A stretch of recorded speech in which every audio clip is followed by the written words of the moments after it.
अस्सलाम वालेकुम। उम्मीद है कि आप जिस्मानी तौर पे ठीक होंगे, लेकिन ज़हनी तौर पे आप भी उतने ही परेशान होंगे जितनी कि मुझे परेशानी है। ये कल का महंगाई वाला बम गिरने के बाद यकीनन कोई भी एक मुतवस्सित तबके से जो ताल्लुक़ रखता है, वो ज़हनी तौर पे कंफर्टेबल नहीं होगा। और बल्कि अब ये है कि जो चीज़ें पेट्रोल बढ़ा है, लेकिन इस पेट्रोल बढ़ने से अब आपकी सारी चीज़ें बढ़ जाएंगी। अब आपकी रोज़मर्रा की जो अशिया हैं, सब्जियां हैं, दालें हैं, यानी आप कोई भी छोटे से छोटी चीज़ देख लें वो बढ़नी है। अभी तो आपकी दवाइयाँ बढ़नी है, उस पर भी 300% जो है वो टैक्स का है। 17% से 25% आपका टैक्स लगा दिया गया है, जिसमें से कि हर एक छोटी चीज़ जो है, छोटी से छोटी चीज़ और बड़ी से बड़ी चीज़, हर चीज़ पे इफेक्ट आता है। तो यकीनी तौर पे आप लोग इस टाइम एक स्ट्रेस से गुजर रहे हैं, और मैं भी उसी का ही सामना कर रहा हूं। तो मैं सोच रहा था कि मैं आपसे किस तरीके से बात करूं कि ये हो क्या रहा है हमारे मुल्क में, हमारे मुल्क की प्रायोरिटी क्या है। हमारे मुल्क में मिडिल क्लास तबका तो अब लोअर क्लास पे आ गया है, और जो अपर क्लास था वो एलीट क्लास में चला गया। और आप एलीट क्लास का मतलब हाल देख लें। अल्लाह ताला उनको और तरक्की दे, लेकिन ये तरक्की कोई नेचुरल तरक्की नहीं है जो उनने की हो, कोई जेन्युइन तरक्की नहीं है जो की हुई हो। तो ये कैसे हुई है, ये आप भी जानते हैं, मैं भी जानता हूँ। आप देखें, टिम हॉर्टन्स एक कॉफ़ी ब्रांड है, तो वो लाहौर में सिर्फ रिसेंटली उसकी कुछ दिन पहले ओपनिंग हुई है। तो सिर्फ लाहौरियों ने इतना के मतलब उसकी परचेजिंग की है, लाइनों में लग लग के, जैसा गरीब बंदा आटे के लिए लाइन में लगा हुआ है। तो वर्ल्ड रिकॉर्ड बना दिया एक साल में। 61 साल तारीख है टिम हॉर्टन्स की। 61 साल तारीख में एक दिन में उनकी इतनी सेल नहीं हुई जितनी के हमारे मुल्क के एलीट क्लास ने कर दी है। तो अब क्या है, क्या पैसा नहीं है? पैसा भाई हमें दिखाई नहीं दे रहा। ये जितनी भी चीजें हैं, जितनी चीजें बढ़ी हैं, आपके तो कबर पे भी अभी जो है वो 35 से 40 हजार रुपया टैक्स लग गया है। अब आगे होगा क्या?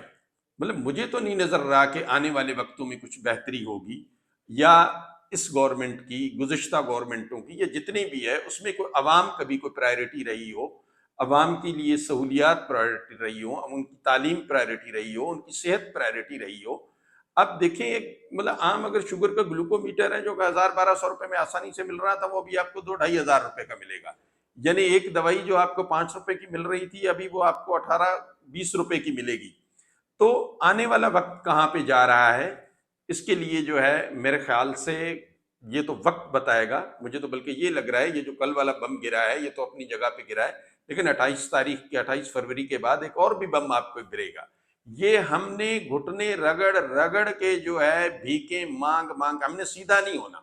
हम इतने मतलब अगर हम देख लें तो अल्लाह ताला ने हमें इतने नेचुरल रिसोर्सेज से, गैस है, तेल है, कोयला है, मतलब कौन सी ऐसी चीज है, 4 सीजन है हमारे पास, दुनिया के हर किस्म की जो है वो मतलब हमारे पास अजनास मौजूद है, हर सब कुछ हो सकता है, बेहतरीन प्लेसेस हैं। लेकिन ये हमारी प्रायोरिटी नहीं है कि हम टूरिज्म को डेवलप करें, हम एग्रीकल्चर को डेवलप करें, हम इंडस्ट्रीज को डेवलप करें। ये हमारी प्रायोरिटी नहीं है। हमारी प्रायोरिटी ये है कि हमने खाना कैसे है, हमने गरीब की जेब कैसे काटनी है, इसको मजीद जमीन में कैसे घुसाड़ना है, और हमने जो है वो किस तरीके से फिर अपने आप को सेफ, क्लीन एंड क्लियर करना है।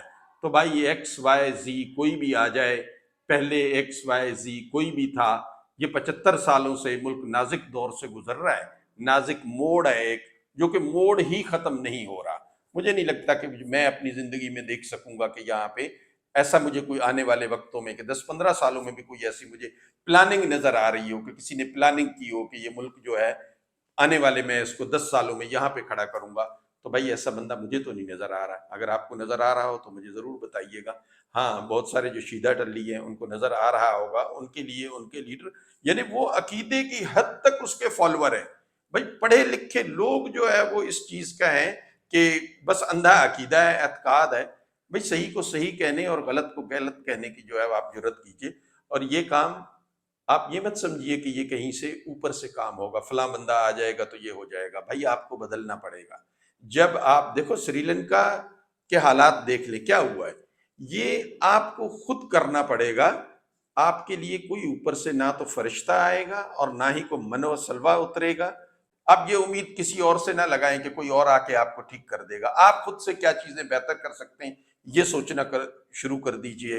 आप अपनी सेहत कैसे बचा सकते हैं, आप अपने बच्चों को एक अच्छी तालीम कैसे दे सकते हैं, आप अपनी रोजमर्रा के अखराजात में किस तरीके से कमी कर सकते हैं। بھائی آپ کا بجٹ آپ کو بنانا ہوگا، ورنہ ایک منی بجٹ آ گیا ہے اور آنے والا ہے، اور اس کے بعد بھی یہ سلسلہ ایسے کنٹینیو رہے گا تو آپ کو کسی نے نہیں بچانا، آپ اپنے آپ کو خود ہی بچائیں گے۔ مجھے بہت افسوس کے ساتھ یہ کہنا پڑ رہا ہے کہ ہم ایک ایسے ملک میں رہ رہے ہیں جس میں سب کچھ ہوتے ہوئے بھی کچھ نہیں ہے۔